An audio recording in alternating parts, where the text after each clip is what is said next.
എൻ്റെ പേര് ത്രേസ്യ.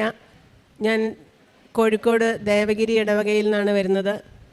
2019 നവംബർ 16 ഞാൻ ഉടമ്പടി എടുത്തത്. ഉടമ്പടി എടുക്കാനുണ്ടായ കാരണം, ഞാൻ കുറേ നാളായിട്ട് ഒരു കാര്യത്തിന് വേണ്ടി പ്രാർത്ഥിച്ചുകൊണ്ടിരിക്കുന്നുണ്ടായിരുന്നു. പക്ഷെ അത് ഒട്ടും നടക്കുന്നില്ല. ഒരുപാട് ത്യാഗം ചെയ്തൊക്കെ പ്രാർത്ഥിച്ച് നോക്കി. അങ്ങനെ ഇരിക്കുമ്പോഴാണ് കൃപാസനത്തെക്കുറിച്ച് അറിയുന്നത്. ഒരു കുട്ടികൾ പത്രം തന്നിട്ട്, ഞാൻ ആ പത്രം ആദ്യം വാങ്ങിച്ചില്ല. എനിക്ക് വിശ്വാസമില്ലാഞ്ഞിട്ടല്ല, പക്ഷേ ഇവിടെ ഈശോയും മാതാവും ഉണ്ടല്ലോ, ഈശോയെ കിട്ടാനല്ലേ പോകുന്നത്, അത് നമ്മുടെ പള്ളിയിൽ നിന്ന് കിട്ടൂലേ എന്നാണ് ഞാൻ അവരോട് ചോദിച്ചത്. എനിക്ക് അത്രയും അറിവേ ഉണ്ടായിരുന്നുള്ളൂ കൃപാസനത്തെക്കുറിച്ച്.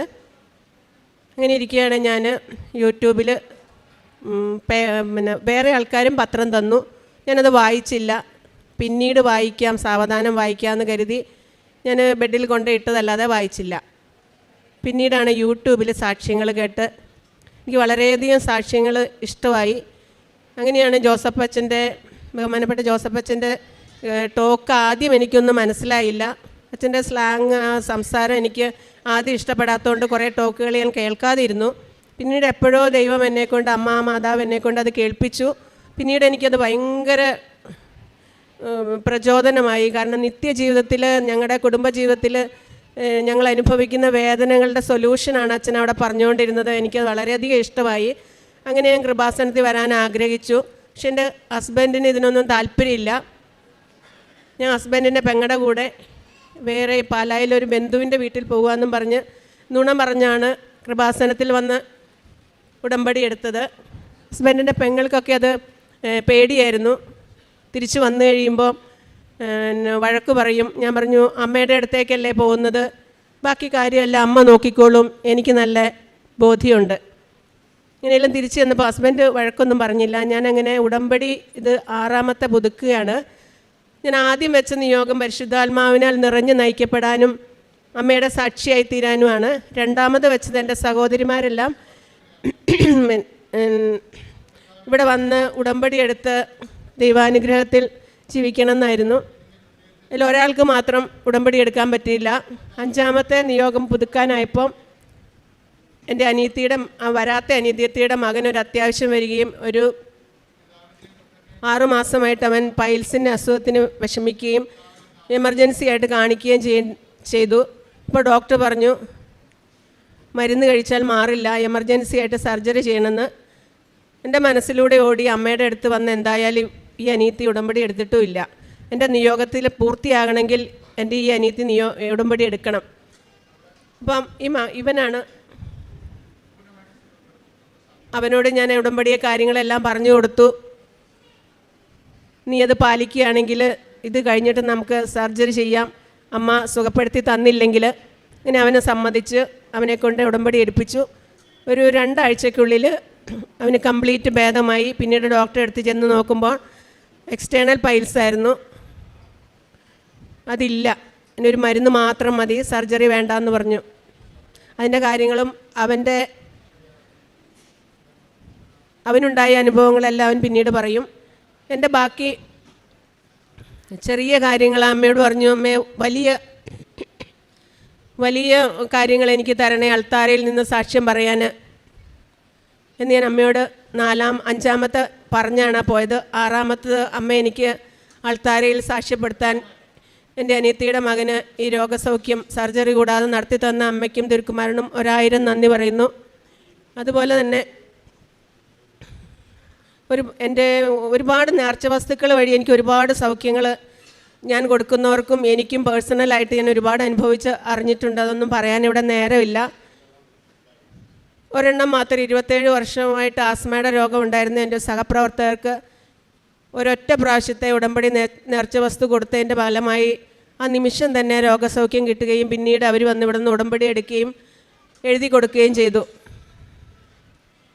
പിന്നെ ഞാൻ 3 വർഷമായിട്ട് യാതൊരു മരുന്നും കഴിക്കുന്നില്ല. കഫക്കെട്ട്, എനിക്ക് എപ്പോഴും കഫക്കെട്ട് വരുന്ന അലർജിക്ക് ആസ്മയുള്ളതാണ്. ഇതുവരെ എനിക്ക് മരുന്നൊന്നും, എനിക്ക് അമ്മ എന്തായാലും ഉപ്പും തൈലവും കൊണ്ട് എൻ്റെ എല്ലാം സുഖമാകും. ഇല്ലെങ്കിൽ ഞാൻ അമ്മയോട് പറയും, അമ്മയെ സുഖപ്പെടുത്തി താന്ന് പറഞ്ഞ് അമ്മയുടെ പുറകെ കുഞ്ഞുങ്ങൾ നടക്കുന്ന പോലെ നടക്കും. അല്ലെങ്കിൽ എനിക്ക് സഹിക്കാനുള്ള ശക്തി താ. അമ്മ ഇതിലേതെങ്കിലും തരും. പിന്നീട് എനിക്ക് ഭയങ്കര ടെൻഷനായിരുന്നു. ഒരു BPD അസുഖമുള്ള ആളാണ് ഞാനാണ്. BPD, bipolar mood disorder. എനിക്ക് എന്നെ ദേഷ്യം പിടിപ്പിക്കുകയോ ടെൻഷൻ അടിക്കുകയോ ചെയ്താൽ ഞാൻ ശരിക്കും പെട്ടെന്ന് ഡിപ്രഷനിലേക്ക് പോവുകയും അസുഖം വരുന്ന ആളാണ്. പക്ഷേ എനിക്ക് ഈ ഉടമ്പടി എടുത്തതിന് ശേഷം ഒരുപാട് പ്രശ്നങ്ങൾ വന്നെങ്കിലും എനിക്കിതുവരെ ഒന്നും ഉണ്ടായിട്ടില്ല. ആജീവനാന്തകാലം മരുന്ന് കഴിക്കണം എന്നാണ് പറഞ്ഞിരിക്കുന്നത്. എനിക്കിതുവരെ അങ്ങനെ ടെൻഷനോ വലിയ ഗസറ്റഡ് പോസ്റ്റിലൊക്കെ ഞാൻ എത്തി പെൻഷനാകുകയും ചെയ്തു. ആ ടെൻഷനൊന്നും ഉടമ്പടി എടുത്തതിന് ശേഷം എനിക്ക് ഉണ്ടായില്ല. അത് അമ്മ കൂടെയുള്ള ഇതുകൊണ്ടാണ്. ഉടമ്പടി എടുത്തുമ്പോൾ തുടങ്ങി അമ്മയുടെ പ്രസൻസ് എനിക്കുണ്ട്. എനിക്ക് അമ്മ കൂടെയുള്ളതിൻ്റെ സുഗന്ധാഭിഷേകവും ദിവ്യബലിയുടെ സമയത്തും രാവിലെ പ്രത്യക്ഷീകരണ പ്രാർത്ഥനയ്ക്ക് ചെല്ലാൻ വേണ്ടി ഞാൻ രൂപത്തിൻ്റെ അടുത്തെത്തുമ്പോൾ എനിക്ക് പല പ്രാവശ്യം അമ്മയുടെ സാന്നിധ്യം അനുഭവിച്ചിട്ടുണ്ട് സുഗന്ധാഭിഷേകമായിട്ട്. പിന്നെ ഒരു കാര്യം പറയാനുള്ളത്, ഞാൻ പേപ്പർ കൊടുക്കാൻ എനിക്ക് ഇച്ചിരി മടിയല്ല, ഇച്ചിരി താമസം പിടിക്കുമായിരുന്നു. കാരണം അതെല്ലാം വിശദീകരിച്ചൊക്കെ കൊടുക്കണ്ടേ. അപ്പോൾ എല്ലാവർക്കും മനസ്സിലായി, ഇഷ്ടപ്പെട്ടെങ്കിൽ മാത്രമേ ഞാൻ പേപ്പർ ആദ്യം കൊടുക്കുകയുള്ളായിരുന്നു. അപ്പോൾ എനിക്കതിലൊരു ഭാരം ആയിട്ട് തോന്നി. അന്നൊക്കെ എല്ലാ മാസവും വരുന്നതുകൊണ്ട് ഒരൊറ്റ പാക്കറ്റ് പേപ്പർ കിട്ടുകയുള്ളായിരുന്നു. പിന്നീടാണ് അച്ഛൻ്റെ ഓരോ പ്രസംഗത്തിലും പെട്ടെന്ന് കൊടുക്കണമെന്ന് പറയുകയും എനിക്ക് ഈ പേപ്പർ എൻ്റെ കയ്യിലിരിക്കുന്ന വലിയൊരു ചങ്കിടിപ്പായിട്ട് തോന്നും. ഇതാരും മേടിക്കില്ലല്ലോ മാതാവേ, ഞാൻ ഇനി എന്ത് ചെയ്യും? എല്ലാവരോടും ഞാൻ പെട്ടെന്നൊന്നും കൊടുത്ത് തീർക്കില്ല. എല്ലാവരുടെയും ഹിസ്റ്ററിയൊക്കെ എടുത്ത് അവരുടെ വിഷമങ്ങളൊക്കെ അറിഞ്ഞ് വേണ്ടവർക്ക് വേണ്ട പോലെ ചെയ്ത് അങ്ങനെയൊക്കെയാണ് ഞാൻ പേപ്പർ കൊടുക്കുക. എന്നിട്ട് ഞാൻ അമ്മയോട് ഇപ്പം തന്നെ പേപ്പർ മേടിക്കും. ഇവിടെ നിന്ന് എടുക്കുമ്പോൾ തന്നെ അമ്മയോട് പറയും, അമ്മേ ഇത്ര പേപ്പർ ഇത്ര കുടുംബങ്ങൾ ഞാൻ അമ്മയുടെ കയ്യിൽ ഏൽപ്പിക്കുക. ഞാൻ എല്ലാവരും ഇങ്ങോട്ട് പറഞ്ഞു വിടും, അല്ലെങ്കിൽ അമ്മയുടെ അടുത്ത് അമ്മയെ കാണിച്ചു കൊടുക്കും. അമ്മ അവരുടെ കാര്യത്തിലെല്ലാം ഇടപെട്ട് അനുഭവമാക്കി കൊടുക്കണേ എന്നൊക്കെ പ്രാർത്ഥിച്ചാൽ പോവാറ്. അങ്ങനെ എനിക്ക് പേപ്പർ ഒരു ഭാരമായി തീർന്നതിന് ശേഷം ഞാൻ ദിവ്യബലി കഴിഞ്ഞിട്ട് ഞാൻ പ്രാർത്ഥിക്കും. പ്രേക്ഷിത ദൗത്യം എന്നുള്ള മത്തായി മർക്കോസ് സുവിശേഷ ഭാഗമെടുത്ത് ദിവ്യബലി കഴിഞ്ഞ ഉടനെ പ്രാർത്ഥിക്കും, കർത്താവേ നീ ഇത് പറഞ്ഞിട്ടുണ്ടല്ലോ, ഞങ്ങളുടെ ഏറ്റവും വലിയ ദൗത്യവും ഇതാണല്ലോ, നിൻ്റെ പ്രേക്ഷിത വേല ചെയ്യുക എന്നുള്ളത്, എന്നെ സഹായിക്കണേ. ലിതിയായുടെ ഹൃദയം തുറന്നതുപോലെ എല്ലാവരുടെയും ഹൃദയം വചനം കയറാൻ വേണ്ടി തുറക്കണേ എന്ന് പറഞ്ഞ് അവിടെ നിന്ന് പ്രാർത്ഥിച്ചു പോവും. പിന്നെ ഞാൻ OP സെക്ഷനിൽ പോയിട്ട് അവിടെ നിന്നും ആരും കാണാതെ മൊബൈൽ ഓണാക്കി പ്രാർത്ഥിക്കും. ഒരാൾ റിജക്റ്റ് ചെയ്യും. ഞാൻ അമ്മയോട് പറയും, നന്ദിയുണ്ട് അമ്മേ, കാരണം ഞാൻ ഇത് തന്നെയാണ് ചെയ്തത്. എല്ലാവരോടും ഞാൻ ഇത് ചെയ്തുകൊണ്ട് എനിക്കിത് കിട്ടിയതിൽ ഒരു കുഴപ്പമില്ല. എന്നാലും ഞാൻ ഈ പേപ്പർ മുഴുവൻ കൊടുക്കും. അമ്മ പറഞ്ഞാൽ മതി, എവിടെ കൊടുക്കണമെന്ന് പറഞ്ഞാൽ മതി. ഞാൻ ഇനി ഇവിടെ മേടിച്ചില്ലെങ്കിൽ ഞാൻ ബസ് സ്റ്റാൻഡിൽ പോകും. ഞാൻ ഉറച്ച തീരുമാനത്തിൽ അങ്ങനെയൊക്കെ എടുക്കും. ഇപ്പോൾ എനിക്ക് ബുദ്ധിമുട്ടൊന്നുമില്ല. ബസ്സിൽ കയറിയ അല്ലെങ്കിൽ എൻ്റെ അടുത്ത് പേപ്പർ ഉണ്ടെങ്കിൽ അത് ആർക്ക് കൊടുക്കണം എന്നുള്ളൊരു വിചാരം മാത്രമേ എനിക്കുള്ളൂ. ഞാൻ പ്രാർത്ഥിക്കും, ദൈവമേ ഇവരെയും കൂടി ഇവർക്ക് അറിയില്ലല്ലോ, ക്രിസ്ത്യാനി ആക്കാനല്ല. അമ്മയുടെ ഈശോയുടെ ഫോട്ടോ കാണുമ്പോൾ തന്നെ എല്ലാവർക്കും മടിയാണ്. ആദ്യമേ ഞാൻ പറയും, നിങ്ങളാരും ക്രിസ്ത്യാനി ആവാനല്ല, വിശ്വസിച്ചാൽ മതി. പിന്നെ ഞാൻ അക്രൈസ്തവരോട് പറയും, എന്തായാലും നമ്മൾ മരിക്കുമ്പോൾ നമുക്ക് ഒന്നിച്ചാകാൻ വേണ്ടി പഠിപ്പിക്കാനാണ് ഈശോ വന്നത്. അപ്പോൾ നമ്മൾ അങ്ങ് എത്തുമ്പോൾ ഒരുമിച്ചാകാൻ വേണ്ടിയാണ് നമ്മൾ ഈ പേപ്പറൊക്കെ നിങ്ങൾക്ക് തന്ന് നമ്മൾ പ്രാർത്ഥിക്കും, പേരൊക്കെ ചോദിക്കും, നിങ്ങളുടെ ആവശ്യത്തിൽ നിങ്ങൾക്ക് അനുഭവം കിട്ടും, നിങ്ങൾ ഒന്നും ചെയ്യണ്ട, നിങ്ങളുടെ ഈ അനുഭവം മറ്റുള്ളവരോട് പറഞ്ഞാൽ മതി. ഇതൊക്കെ പറഞ്ഞാൽ ഞാൻ പേപ്പർ കൊടുക്കാറ്. ഇപ്പോൾ എനിക്ക് ഭയങ്കര സന്തോഷമാണ് പേപ്പർ കൊടുക്കാൻ. കാരണം പിന്നെ ഈശോയെക്കുറിച്ച് പറയാനും, പിന്നെ അത് മാത്രമല്ല, ഞാൻ പിന്നെ പിറ്റേ ദിവസത്തെ ബലിയിൽ ഈശോയോട് പറയും, ഞാൻ ഇത്രയും പേർക്ക് പേര് ചോദിച്ച് വെക്കും, മറന്നു പോകും, എന്നാലും ഞാൻ പറയും, ഇത്രയും പേര് അക്രൈസ്തവർ ഈശോയെ അവർക്ക് ബലിയൊന്നും അറിയില്ല. ഞാൻ ഈ ബലി അവരുടെ കുടുംബങ്ങൾക്കും തലമുറകൾക്കും അവരുടെ ആരെങ്കിലും ശുദ്ധീകരണ സ്ഥലത്ത് കിടക്കുന്നുണ്ടോ അവർക്കൊക്കെ വേണ്ടി ഇങ്ങനെ പ്രാർത്ഥിക്കാവോ എന്നും എനിക്കറിയില്ല. എൻ്റെ മനസ്സിൽ അതൊക്കെയാണ് തോന്നിക്കുക. ഞാൻ ആ ബലിയിലും അവരെല്ലാം കൊടുക്കും. പിന്നെ ഈ നവംബർ മാസം ഞാൻ ഈശോയോട് പറഞ്ഞൊരു ബലി അർപ്പിച്ചു. ഈശോയെ ഞാൻ ഒത്തിരിയും പേരെ കൃപാസന പേപ്പർ കൊടുത്തവർ ഈശോയെ അറിയിച്ചിട്ടുണ്ട്. അപ്പോൾ അവരുടെ ശുദ്ധീകരണ സ്ഥലത്തിലെ ആത്മാക്കളെ എല്ലാം ഒറ്റ ബലിയിൽ കൂടെ ഈശോ സ്വീകരിക്കണേ എന്ന് പറഞ്ഞ് ഞാൻ അർപ്പിച്ചിട്ടുണ്ട്. അതൊന്നും ശരിയാണോ എന്നും എനിക്കറിയില്ല.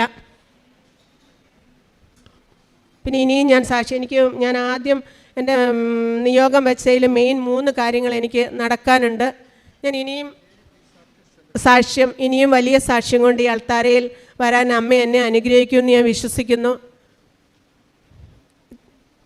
ഒരുപാട് കാര്യങ്ങൾ പറയാനുണ്ട്, സമയക്കുറവൊക്കെ ഉള്ളതുകൊണ്ട് ഞാൻ നിർത്തുകയാണ്. അധികവും നേർച്ച വസ്തുക്കൾ വഴി ഇനിയും ഇങ്ങോട്ട് വരണ്ട, അല്ലെങ്കിൽ യാത്രയുടെ ബുദ്ധിമുട്ടൊക്കെ ഓർക്കുമ്പം വരണ്ടെന്ന് വിചാരിക്കുമ്പോൾ അമ്മ പിന്നെ എന്തെങ്കിലും ഒരു കാര്യം അനുഗ്രഹിക്കും.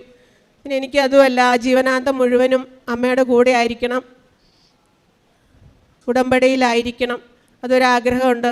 അതുകൊണ്ട് ഞാൻ എങ്ങനെയെങ്കിലും ഉടമ്പടി ജീവനാന്തം ആക്കുന്നവരെ ഞാൻ വരും. അതിനുശേഷം ഞാൻ അമ്മയുടെ കൂടെ തന്നെ ആയിരിക്കും എൻ്റെ മരണം വരെ എന്നെൻ്റെ ആഗ്രഹമുണ്ട്. അത് ഞാൻ പ്രാർത്ഥിച്ചുകൊണ്ട് ഞാൻ 2022 സെപ്റ്റംബറിലാണ് ഞാൻ ഉടമ്പടി എടുക്കാൻ ഇവിടെ വരുന്നത്. ഈ ഉടമ്പടി എന്നെ എടുക്കാൻ വേണ്ടിയിട്ട് ഇവിടെ കൊണ്ടുവന്നത് എൻ്റെ അമ്മയുടെ ചേച്ചിയാണ്. എനിക്കിതിനെക്കുറിച്ചൊന്നും അറിയില്ലായിരുന്നു. എന്താണിത്, ആൻറ്റി ഇതേപോലെ കുറേ സാക്ഷ്യങ്ങളിങ്ങനെ വാട്സപ്പിൽ അപ്ലോഡ് ചെയ്യുമായിരുന്നു. അപ്പോൾ ഞാനതൊന്നും വലിയ മൈൻഡായിട്ട് എടുക്കില്ല.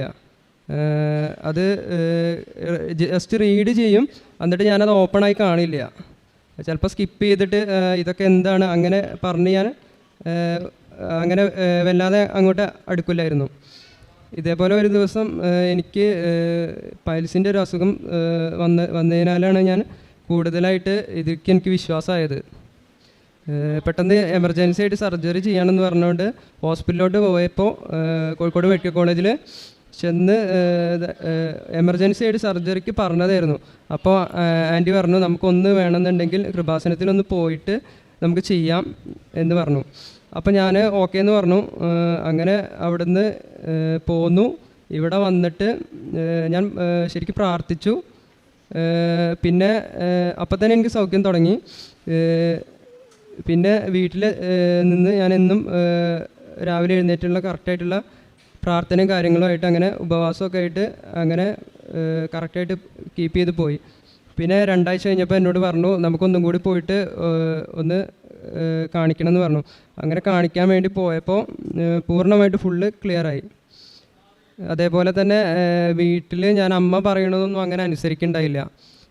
എനിക്ക് എൻ്റേതായ കാര്യങ്ങളാണ് ഞാൻ പോവുക. അമ്മ പറയുന്ന ഒന്നും അനുസരിക്കില്ല, ആര് പറഞ്ഞാലും കേൾക്കില്ല. പിന്നെ നല്ലോണം ഞാൻ സ്മോക്ക് ചെയ്യുമായിരുന്നു. പൂർണ്ണമായിട്ട് ഇവിടെ വന്നതിന് ശേഷം പിന്നെ ഞാനൊരു സിഗരറ്റ് പോലും ഞാൻ വലിച്ചിട്ടില്ല. അങ്ങനെ പൂർണ്ണമായും നല്ലൊരു മാറ്റം എനിക്ക് വന്നിട്ടുണ്ട്.